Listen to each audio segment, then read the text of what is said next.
Sure. Well, I want to remind you that we've already implemented a number of significant mitigations, and we're always looking at whether we need to impose more. One is, of course, the indoor mask mandate in schools. We've required vaccinations for all of our state employees in congregate settings. We've got a vaccination requirement for nursing home personnel across the state of Illinois. We've required masks in all of our state buildings. We do regular testing in our congregate settings, and we've adopted the CDC guidelines for masking indoors. So we're consistently looking at the menu of options that we may need to impose in order to bring down the numbers. I will remind you that if we are not able to bring these numbers down, if hospitals continue to fill, if the hospital beds and ICUs get full like they are in Kentucky, that's just next door to Illinois, if that happens, we're going to have to impose significantly greater mitigations. So those are things that we don't want to go back to. Those are, phases, situations, things on the menu that I think we don't want to go to. But right now, I think, again, we want everybody to wear a mask everywhere indoors, and we've recommended that. That's what the CDC has recommended, and then we've got a variety of mandates already in place. But you're not going with a vaccine mandate as widespread as the city of Chicago. Is that an overstep, do you think, by the mayor to mandate it? Because there's already a lot of pushback in here. No, what I would say is that, and I've said this for a year and a half during this pandemic, that local leaders need to make decisions for their local populations to make sure to keep them safe. And those decisions need to be made in a serious fashion to make sure that they're doing everything that they can to keep everybody safe.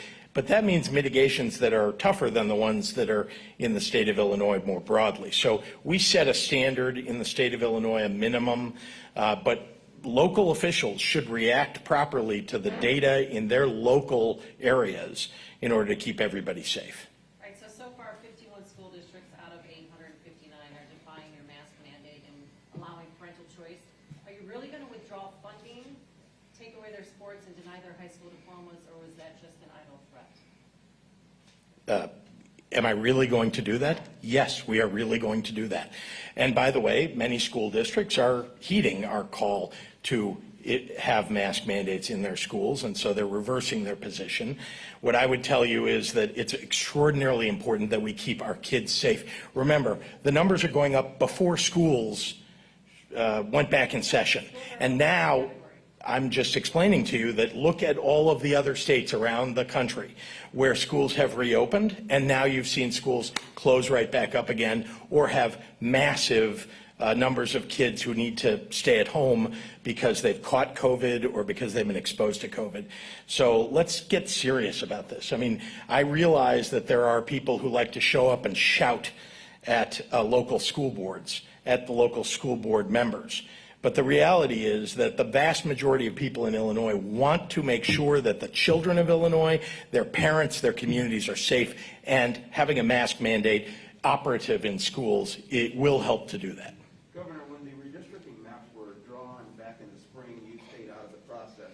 Given that we now have the census data, lawsuits, and a court order, will you be more hands-on this time? Remember, this is a job for the legislature.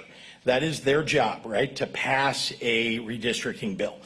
They did that. Now they're relooking at it because, as I said before, the Trump administration was unable to complete the census on time. And so now that the census has been completed and issued, it's proper for the legislature to take another look. So they will look. They will follow the law. If they don't, I won't be supporting their redistricting map. But we need them to follow the law, and we need them, and I set out this, very early on as a focus for their redistricting, and that's to make sure that we're recognizing the diversity of our state in the way that they're remapping.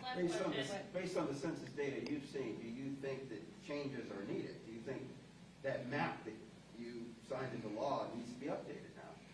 I think that that's, again, a matter for the lawyers, for the legislature. They're the ones who are going to review this. I think that's something they'll consider, and they'll come to me with a new map if they do.